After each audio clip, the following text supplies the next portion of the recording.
ഇന്ന് കിട്ടിയ ഒരു ബൾബ്. ഇതാണ് ഇന്നെൻ്റെ ഗൾബ്. ഇത് വെച്ച് നമ്മൾ ഉണ്ടാക്കും ഒരു ലാമ്പ്. എങ്ങനെയുണ്ട്? വലിയ ചെളിയല്ലല്ലോ, എന്നാലും കുഴപ്പമില്ല. അപ്പോൾ നമ്മളിതാ ഈ ലാമ്പ് വെച്ചിട്ട് ഇന്ന് ഒരു വേറെ ലാമ്പ് ഉണ്ടാക്കിയെടുക്കാൻ പോവാണ്. അപ്പോൾ ഞാനൊന്ന് പൊട്ടിച്ചെടുത്തിട്ടുണ്ട്. സംഗതി കുറച്ച് പാളിപ്പോയെങ്കിലും നമുക്ക് പൊട്ടി കിട്ടിയിട്ടുണ്ട്. അപ്പോൾ ഇതാ അതിൻ്റെ ഉള്ളിലത്തെ ഭാഗമാണ് എനിക്ക് ഏറെ ഇഷ്ടമായത്. ഒരു ബൊമ്മേനൊക്കെ പോരേണ്ട അല്ലേ. അപ്പോൾ അതവിടെ നിൽക്കട്ടെ. നമ്മളിതാ ഈ ബൾബിൻ്റെ ഈ പോർഷനിൽ കുറച്ച് വെള്ളം ഒരു പകുതിയോളം നിറച്ച് കൊടുത്തിട്ടുണ്ട് കേട്ടോ. ഇനി ഇതിൻ്റെ ഉള്ളിലേക്ക് ഇതാ ഇതുപോലത്തെ കുറച്ച് ഡ്രൈ ഫ്ലവേഴ്സ് കയ്യിലുണ്ടായിരുന്നു, അത് ഇതിലേക്ക് ആഡ് ചെയ്ത് കൊടുക്കുന്നുണ്ട്. അപ്പോൾ നിലക്കിയിട്ട് ലുക്കായിട്ടുണ്ട്. കുറച്ച് ഗ്ലിറ്റേഴ്സും കൂടി ഞാൻ ഇതിൻ്റെ ഉള്ളിലേക്ക് ഇട്ട് കൊടുക്കുന്നുണ്ട്. ഇതിട്ട് കഴിഞ്ഞപ്പോഴേക്കും ഈ വെള്ളത്തിൻ്റെ കളർ ഒന്ന് ചേഞ്ച് ആയിട്ട് ഒരു പിങ്ക് കളർ വന്നിട്ടുണ്ട് കേട്ടോ. ഇങ്ങനെ പകുതി ഉപയോഗിച്ച് ബാക്കിയായിട്ട് ഇങ്ങനെ ക്യാനിലിരിക്കുന്ന കാണുമ്പോൾ ഒരു സങ്കടമാണ്.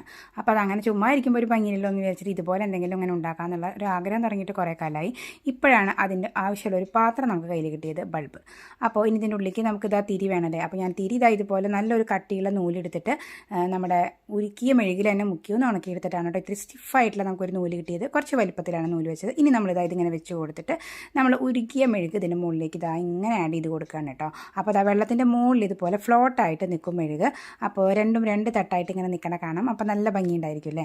ഇനി നമ്മൾ കുറച്ചും കൂടി ഗ്ലിറ്റേഴ്സ് അതിൻ്റെ മുകളിൽ ഇട്ട് കൊടുക്കുന്നുണ്ട്. ഇതൊന്ന് സെറ്റ് ചെയ്യാൻ വെച്ച് കൊടുക്കുന്നുണ്ട്. ആ നേരം കൊണ്ട് നമുക്ക് ഇതിനൊരു സ്റ്റാൻഡ് ഉണ്ടാക്കണം. എന്തായാലും ബൾബാകുമ്പോൾ മര്യാദയ്ക്ക് ഇരിക്കില്ല. അപ്പോൾ അതിന് വേണ്ടിയിട്ട് ഇതാ ഇതുപോലൊരു കാർഡ്ബോർഡ് എടുത്തിട്ട് ഏതാണ്ട് ഒരു മാച്ച് വരുന്ന ഒരു ത്രെഡ് കൊണ്ട് ഞാനൊരു സീറ്റ് ഉണ്ടാക്കി കൊടുത്തിട്ടുണ്ട്. പിന്നെ നമ്മൾ വൃത്തിയാക്കലും കാര്യങ്ങളൊക്കെ കഴിഞ്ഞപ്പോൾ സെറ്റായിട്ടുണ്ട്. കണ്ടില്ലേ, നമ്മുടെ ക്യാൻഡിൽ റെഡി ആയിട്ടുണ്ട്. ഇനി ഒന്ന് കത്തിച്ച് നോക്കിയാലോ.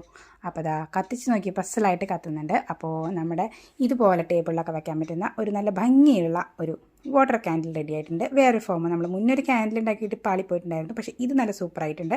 അപ്പോൾ ഇങ്ങനെ ഡെക്കറേറ്റ് ചെയ്ത് വയ്ക്കാൻ പറ്റുന്ന ഒരു ക്യാൻഡിലാണ്. അപ്പോൾ ഇഷ്ടപ്പെട്ട ലൈക്ക് ചെയ്യാൻ മറക്കരുത്. ഒരു റെഡ് ഹാർട്ട് കമൻറ്റ് ചെയ്തിട്ട് സപ്പോർട്ട് ചെയ്യുക. അതുപോലെ നിങ്ങളുടെ കമൻസും കാര്യങ്ങളൊക്കെ അറിയിക്കുക. അപ്പോൾ നെക്സ്റ്റ് വീഡിയോയിൽ